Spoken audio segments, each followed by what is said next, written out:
마태복음 5장 38절부터 48절까지의 말씀 제가 읽겠습니다.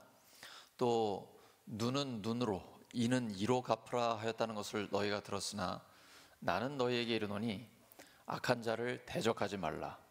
누구든지 내 오른편 뺨을 치거든 왼편도 돌려대며 또 너를 고발하여 속옷을 가지고자 하는 자에게 겉옷까지도 가지게 하며 또 누구든지 너로 억지로 오리를 가게 하거든 그 사람과 심리를 동행하고 내게 구하는 자에게 주며 내게 꾸고자 하는 자에게 거절하지 말라.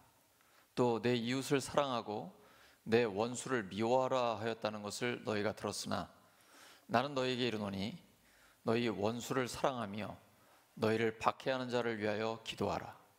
이같이 한즉 하늘에 계신 너희 아버지의 아들이 되리니 이는 하나님이 그 해를 악인과 선인에게 비추시며 비를 의로운 자와 불의한 자에게 내려주심이라. 너희가 너희를 사랑하는 자를 사랑하면 무슨 상이 있으리요? 세리도 이같이 아니하느냐? 또 너희가 너희 형제에게만 무난하면 남보다 더하는 것이 무엇이냐? 이방인들도 이같이 아니하느냐? 그러므로 하늘에 계신 너희 아버지의 온전하심과 같이 너희도 온전하라. 아멘. 여유로움이라는 제목으로 하나님 말씀 전하겠습니다. 예수님의 말씀은 순종하기가 너무 어렵습니다. 오른편 뺨을 맞으면 왼뺨도 돌려대라, 이럴 사람이 얼마나 있을까요? 저는 제가 체격이 왜소한 편이라 좀 강하게 되고 싶어가지고 운동을 많이 했거든요. 근데 운동을 하다 보면 최소한 절대 맞고 다니지는 마라, 이게 우리 관장님들의 가르침이었거든요. 일부러 이 운동해가지고 사람 때리려고 배우는 건 아니지만 맞고 살지는 마라 이건데, 오른편 뺨을 맞았는데 어떻게 왼뺨을 돌려댈 수가 있을까? 그리고 오른편 뺨을 맞는다는 거는 단순히 육체적인 고통을 넘어서 인격적인 모독입니다. 이때 당시는 로마의 식민지 지배를 받고 있었잖아요. 이스라엘 백성들은 식민지 상황이었습니다. 로마 군인들이 이스라엘 전역에 깔려 있어요. 그러면 로마 군인이 지금 유대인을 때리려고 하는 겁니다. 대부분은 오른손잡이거든요. 그러면 오른손 손등으로 오른편 뺨을 이렇게 치는 거예요. 일부러 이러는 겁니다.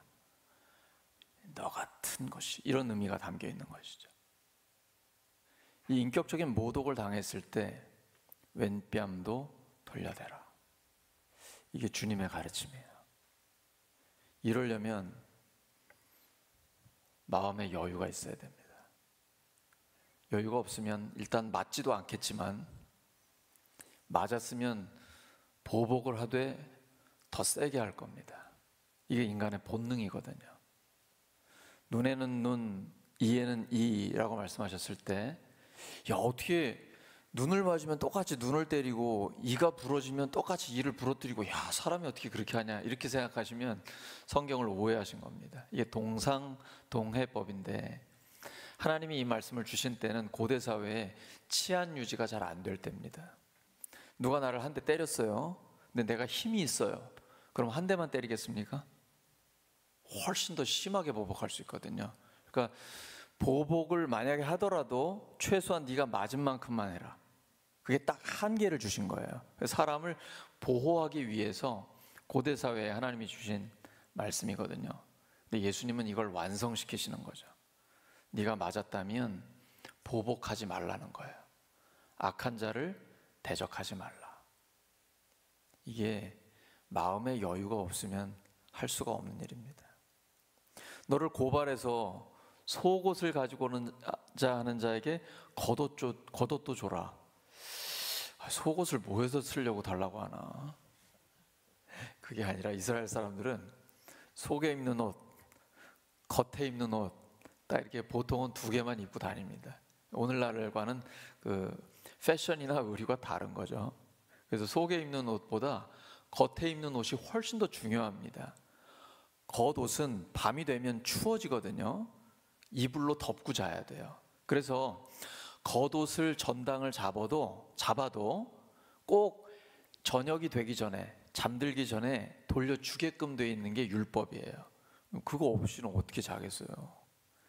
그런데 속옷을 달라고 하는 자에게 겉옷까지도 주라는 거예요. 물질의 여유입니다. 만약에 단벌이라면 하고 싶어도 못하겠죠. 물질적인 여유가 있어야 이게 가능한 것이죠.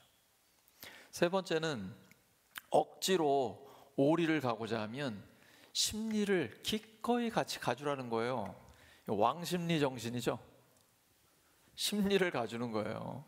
시간의 여유입니다. 항상 여유가 있으니까 누가 억지로 오리를 가져오면 지금처럼 이렇게 바쁜 때 누가 그걸 해주겠어요. 그런데 기꺼이 심리를 함께 가주는 거죠. 창세기 24장에 리브가가 나와요.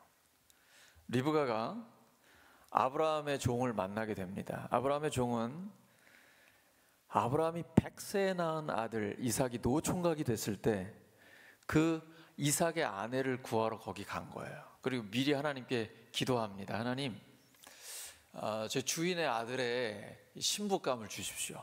그런데 제가 물을 좀 달라고 하면 저한테 줄 뿐 아니라 낙타에게까지 주는 그 여인이라면 하나님이 그 이삭에게 신부로 준 바로 그 여인으로 제가 알겠습니다. 근데 그때 마침 리브가가 온 거예요. 나에게 물을 좀 주십시오. 그랬더니 리브가가요, 그 창세기 24장을 읽어보시면 급히라는 말이 나와요. 동작이 굉장히 빠른 거예요. 부지런한 거예요. 그러면서 이 아브라함에게 종에게 물을 줄 뿐 아니라 낙타에게까지도 빨리 가서 물을 떠서 물을 먹여줍니다. 적극적으로 친절을 베푸는 거죠. 그랬더니 예수님의 조상인 이삭의 아내가 되었습니다. 적극적인 친절, 이게 중요합니다. 우리가 지금 새 가족들이 계속 교회에 오고 계신데 기존의 우리 성도님들은 적극적인 친절을 베푸는 것이 중요합니다. 이것이 주님의 마음이기 때문이에요. 이렇게 적극적인 친절을 베풀었을 때 하나님께서는 그 삶에 복을 주십니다.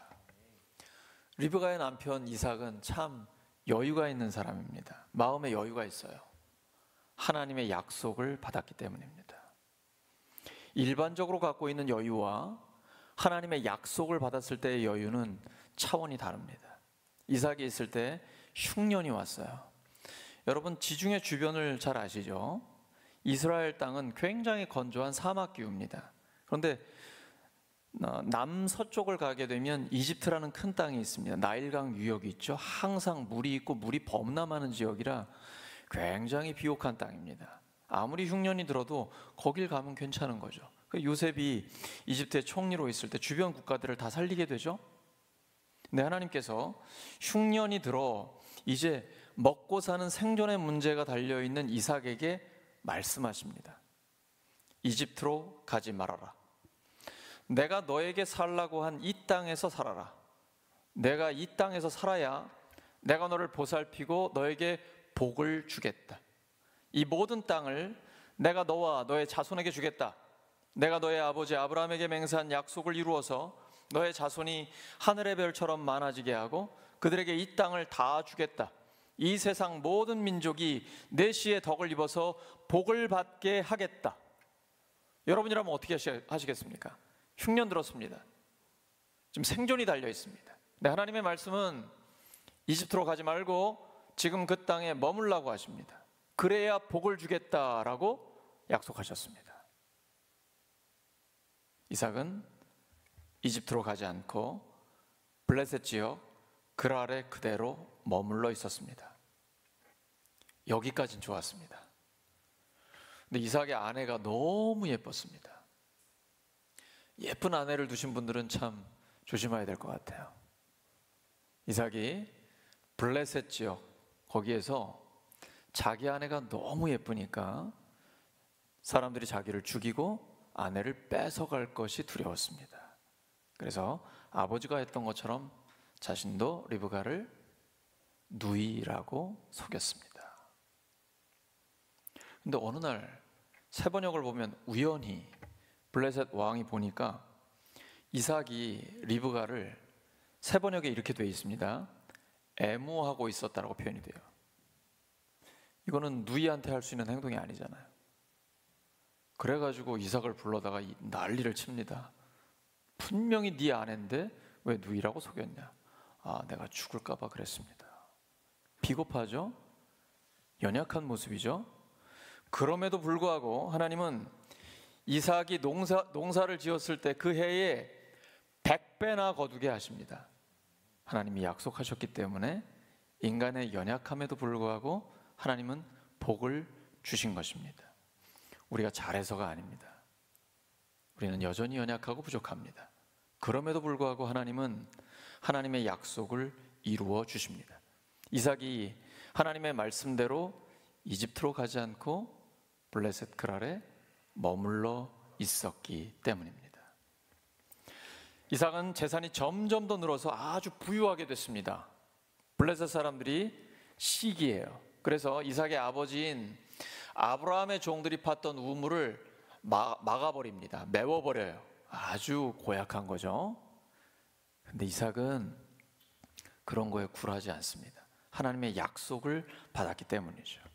이제 점점 더 부강해지니까 블레셋 왕이 너 너무 강해졌다, 이제 여기를 떠나라고 명령합니다. 이삭은 어쩔 수 없이 이사를 하게 됩니다. 그리고 이삭의 종들이 우물을 파요. 근데 거기에서 샘이 터져 나온 거예요. 그랄 목자들이 그걸 알고서는 자기네 샘이라고 우기는 겁니다. 이삭의 목자들과 다투기 시작합니다. 이때 이삭은 그 자리를 피합니다. 그리고 또 우물을 파요. 또 샘이 터집니다. 여기서 또 시비를 걸어옵니다. 그랄 목자들이 샘이 터지기만 하면 와서 시비를 걸고 뺏는 거예요. 역시 거기서 싸우지 않고 또 옮겨갔는데 우물을 파자 또 샘이 터집니다. 여기서부터는 이제 더 이상 시비를 걸지 않아요. 그리고 로봇이라고 넓은 땅을 하나님이 주시게 된 거죠. 이런 여유가 어디서 나온 걸까요? 하나님을 믿는 확신이 있습니다. 거기는 척박한 땅입니다. 물이 굉장히 귀해요. 물 때문에 전쟁이 나는 곳이에요. 근데 이삭은 우물을 파기만 하면 샘이 터져요. 하나님은 언제 어디서나 함께 하시기 때문입니다. 하나님이 나와 함께 하신다는 확신, 여기에서 여유와 자신감이 나오는 것입니다. 그때 블레셋 왕이 이삭을 찾아옵니다. 그리고 평화 조약을 맺자고 해요. 왜냐? 하나님이 너와 함께 하는 걸 분명히 봤다라는 거예요. 하나님께서 이삭과 함께 하셔서 그에게 복을 주시는 것을 블레셋 왕이 너무나 확실하게 보았기 때문에 이제 평화 조약을 맺자라고 이야기합니다. 결국은 여유 있는 자가 이깁니다. 마음의 여유를 갖고 있는 사람이 결국은 승리하게 됩니다. 이 여유는 하나님이 나와 함께 하신다는 확신에서 오는 것입니다. 자신감에서 오는 것입니다. 자신감이 영어로 confidence잖아요. 칸이 함께라는 거고 feed가 faith, 믿음이라는 뜻인데 함께한다, 하나님이 나와 함께 하신다는 믿음, 이 확신이 있는 사람에게는 자신감이 있는 거예요. 여유가 있는 것입니다. 오늘 이 예수님의 말씀은 더 해주라는 거예요. 오른편 뺨 맞으면 왼뺨도 대주고, 속옷을 달라고 고발하는 자가 있다면 겉옷까지도 주고, 오리를 가자고 하면 억지로라도 오리 가자고 하면 여유를 갖고 심리를 가주라라는, 더 해주라는 예수님의 말씀입니다.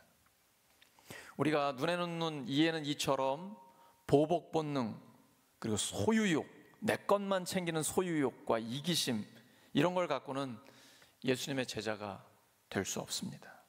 예수님은 자기를 내어주고 희생하는 타자를 위한 삶을 사셨기 때문입니다. 이러한 이타심은 여유에서 옵니다. 하나님 나라의 법과 세상의 법은 차원이 다릅니다. 세상의 법은 선에는 선, 악에는 악으로 갚아주는 것입니다. 그런가 하면 선을 악으로 갚는 자가 있죠? 이건 마귀의 방법입니다. 하지만 악을 선으로 갚는 것은 하나님의 방법입니다. 여러분, 우생마사라는 말 들어보셨습니까? 소는 살고 말은 죽는다. 왜 그럴까요? 홍수가 나가지고 급류가 흐릅니다. 우리 요즘도 아시아권에서나 이렇게 많이 봤는데 막 급류가 넘쳐 흐를 때 말은 자기 힘을 믿고 거슬러서 올라가거든요. 근데 결국은 지쳐서 익사하게 됩니다. 소는 힘도 있잖아요. 그런데 흐르는 물에 자기 몸을 맡깁니다. 그리고 그 물을 따라 내려가다 보면 얕은 곳에 다다르거든요. 그래서 소는 살아남는 거예요. 지금 우리 시대는 홍수가 범람하는 급류와 같은 시대입니다. 이 변화의 속도가 너무 빠릅니다. 특별히 AI가 시작되면서 이전과는 전혀 다른 삶이 있는 것이죠. 이럴 때일수록 주님이 우리에게 주시는 지혜가 꼭 필요합니다. 결국은 여유를 갖고 마음을 비워야 삽니다. 온유한 자가 살아남습니다. 복을 받아 땅을 기업으로 얻게 됩니다. 우리 주님의 십자가를 생각해 보십시오. 사실 십자가는 억울합니다. 예수님이 십자가를 지셔야 할 이유가 전혀 없습니다. 하지만 예수님은 마치 순한 양처럼 그 십자가를 지고 가셨습니다. 그리고 부활하셔서 선으로 악을 완전히 이기셨습니다. 이런 주님께는 더 많이, 하나님께는 더 많이 기대하시기 바랍니다. 사람에게는 더 적게 기대하시기 바랍니다. 사람에게 기대를 많이 하면 실망도 커지게 됩니다. 하지만 하나님께 기대를 많이 하게 되면 여유를 갖게 됩니다. 하나님이 우리에게 선물을 주시기 때문이에요. 여유 있는 모습이 참 아름답습니다. 어제 제가 결혼식 갔다 왔거든요. 함께 가신 분도 몇 분 계실 텐데 순서 중에 어린아이가 신랑 신부의 예물을 바구니에 담아가지고 한 5살, 6살 됐을까요? 아주 예쁜 여자아이예요. 그걸 들고 저 뒤에서부터 신랑 신부가 있는 데까지 입장하는 순서가 있었습니다. 신발은 왜 여러분 그 불 켜지는 거 있죠? 빨간불, 파란불 막 불 켜지는 거 그거 하면서 하장하장 걸어가는데 저는 이 아이가 미스 코리아 선발대회에 나온 줄 알았습니다. 얼마나 여유가 있는지 하객을 보면서 탁 인사하면서 넘어서 손으로 뽀뽀까지 날리면서 이렇게 가는 거예요. 이야, 타고났다. 그 여유 있는 화동의 모습이 하객에게 큰 기쁨을 줬습니다. 작은 여유가 잔잔한 기쁨을 갖다 줍니다. 나 저거 있으면 정말 행복할 텐데. 이게 광고거든요.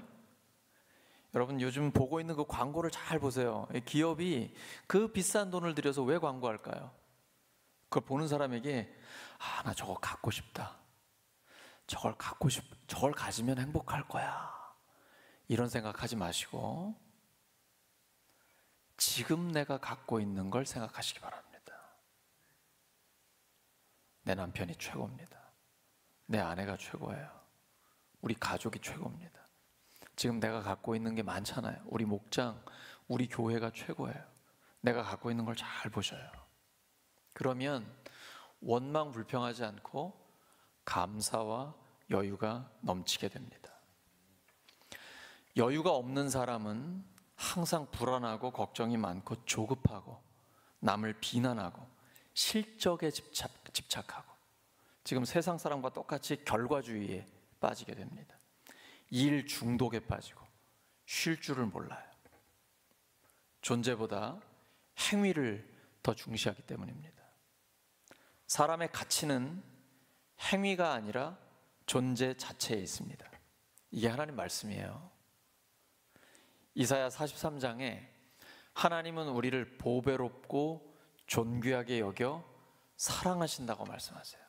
그냥 존재 자체를 하나님은 사랑하신다고 말씀하십니다. 하나님이 얼마나 바쁘세요? 우주 만물을 운영하시지 않습니까? 할 일도 많으시죠? 하나님은 그 누구보다 여유가 넘치십니다. 기다려주시고 때로는 멈춘 듯 할 때도 있어요. 하나님의 여유, 은혜가 풍성하신 하나님입니다. 에베소서 2장 4절과 5절입니다. 에베소서 2장 4절과 5절 시작. 긍휼이 풍성하신 하나님이 우리를 사랑하신 그 큰 사랑을 인하여 허물로 죽은 우리를 그리스도와 함께 살리셨고 너희는 은혜로 구원을 받은 것이라. 긍휼이 풍성하신 하나님. 또 다른 본문을 보면 은혜가 풍성하신 하나님. 하나님은 모든 게 풍성하세요. 충만하세요. 그래서 좋은 교회, 좋은 목장, 좋은 가정, 좋은 사람은 다 특징이 있어요. 풍성해요. 여유가 있어요. 예수님은 용서를 이야기하실 때도 7번씩 70번이나 하라고 하세요. 우리가 그렇게 용서할 일이 있을까요? 우리는 아마 우리한테 한 10번만 잘못해도 관계를 끊어버리지 않습니까? 그러니까 이런 기회가 없죠. 근데 우리는 정작 하나님께 490번이 아니라 4,900번도 넘게 죄를 짓고 잘못을 합니다. 근데 하나님 그걸 다 용서해 주세요. 이게 하나님의 여유죠. 누가복음 15장에서 탕자를 집으로 돌아오게 한 결정적인 이유가 뭐예요? 탕자가 이렇게 고백합니다. 스스로 돌이켜 이르되 내 아버지에게는 양식이 풍족한 품꾼이 얼마나 많은가. 나는 여기서 줄여 죽는구나.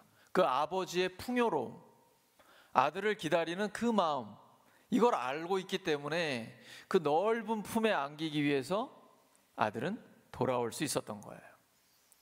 에베소 6장 4절입니다. 시작.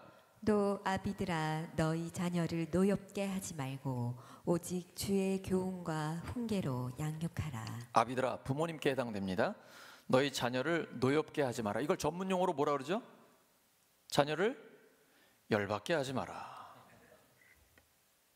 오직 주의 교훈과 훈계로 양육하라.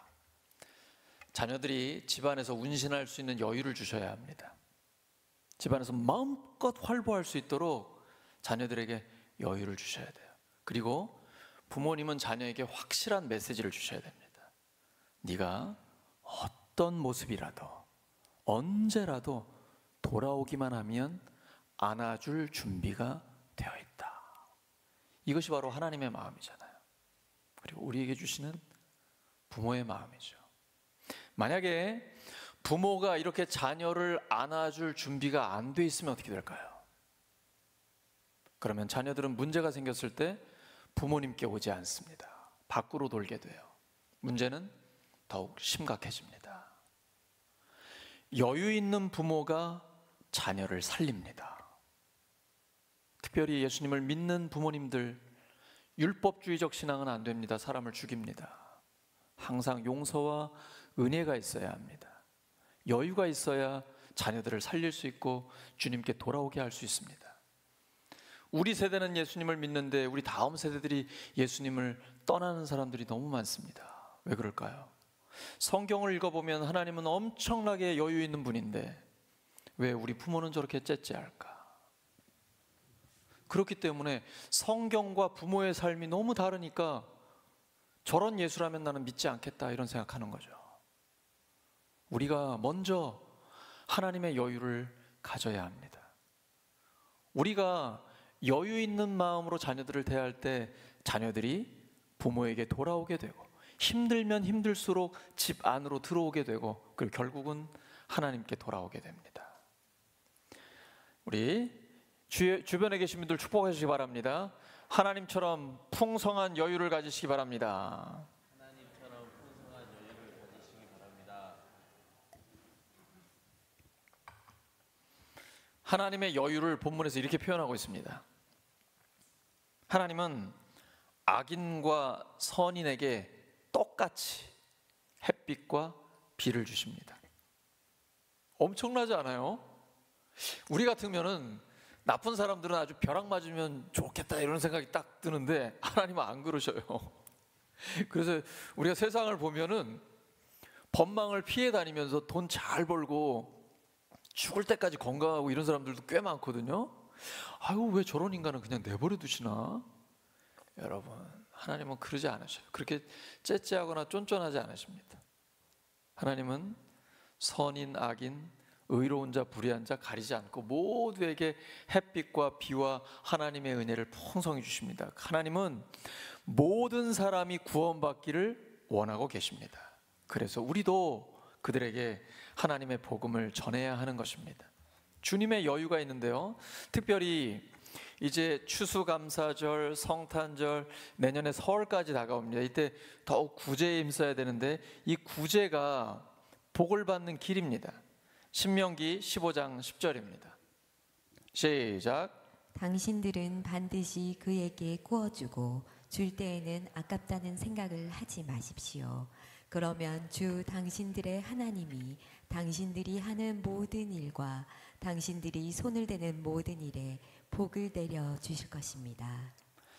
당신들은 반드시 그에게, 가난한 동족, 가난한 사람들에게 구워주고 줄 때는 아깝다는 생각을 하지 마십시오. 이거 주고도 복 못 받아요. 자원해서 기쁜 마음으로 주셔야 됩니다. 줄 때에는 기쁨으로 기꺼이 주고 또 잊어버리는 거죠. 근데 하나님은 안 잊어버리세요. 그러면 주 당신들의 하나님이 당신들이 하는 모든 일과, 스케일이 크잖아요, 당신들이 손을 대는 모든 일에 복을 내려 주실 것입니다. 하나님이 우리에게 가난한 자를 도우라, 구제하라, 여유 있게 그들을 대하라 하는 이유는 우리에게 복을 주시기 원하시기 때문입니다. 사랑하는 우리 울산교회 성도 여러분, 여유로운 삶을 사시기 바랍니다. 마음의 여유, 물질의 여유, 시간의 여유를 갖고 나누고 베푸는 풍성한 삶을 누리시기 바랍니다. 지나치게 인색해도 남는 거 없습니다. 우리 인간은 모두 빈손으로 와서 빈손으로 가는 것입니다. 항상 빈손으로 갈 준비를 하고 있는 것이 지혜로운 삶입니다. 가질 것 다 가져보고 해볼 것 다 해봤던 전도서의 기자는 막판에 얘기합니다. 헛되고 헛되며 헛되고 헛되니 모든 것이 헛되다. 근데 가장 의미 있는 삶은 기뻐하며 선을 행하는 것입니다. 내 통장에 돈이 있는 게 내게 아니고 내가 쓰는 게 진짜 내 것입니다. 하나님이 우리에게 복을 주셨다면 하나님이 기뻐하시는 선교와 구제에 집중하는 것이 하늘의 보물을 쌓는 것입니다. 그러면 점점 더 풍성해집니다. 이러한 여유를 갖고 더 많은 영혼들을 살리며 예수님의 제자들로 만드는 우리 모두가 되기를 예수 그리스도의 이름으로 축원합니다. 하나님 아버지, 감사합니다. 주님 말씀대로 주님의 마음을 품는 저희들이 되게 해 주시옵소서. 이 시간 반주에 맞춰서 1, 2분 정도 하나님의 말씀을 붙들고 하나님 앞에 간절히 기도하겠습니다. 하나님 아버지, 감사합니다. 마음의 여유, 물질의 여유, 시간의 여유를 가지고 주님 마음 품고 살아가는 저희들 되게 하여 주시옵소서. 이제 추워지고 있고 은혜의 계절이 우리에게 다가오고 있습니다. 저희들이 주님의 마음을 따라 더욱 많이 나누고 베푸는 풍성한 삶이 되게 해 주시옵소서. 주님께서 우리를 사랑하신 것처럼 더 깊이 서로 사랑하게 하여 주시고 이 사랑이 점점 더 많은 이들에게 전해질 수 있도록 하나님 역사해 주시옵소서. 더 많은 영혼들을 살리고 예수 그리스도의 제자들로 든든히 세울 수 있도록 하나님 역사해 주시옵소서. 하나님, 주님의 마음을 품게 하여 주시옵소서.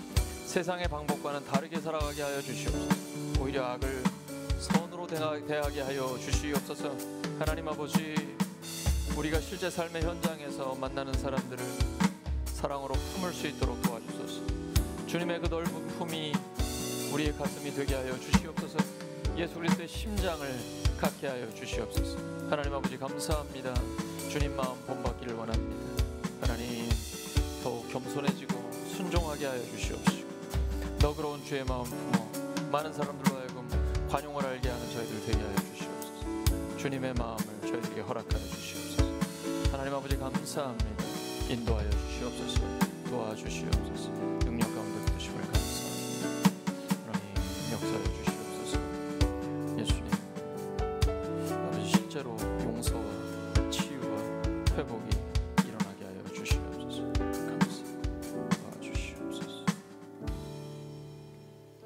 감사드리며 예수님의 이름으로 기도드립니다.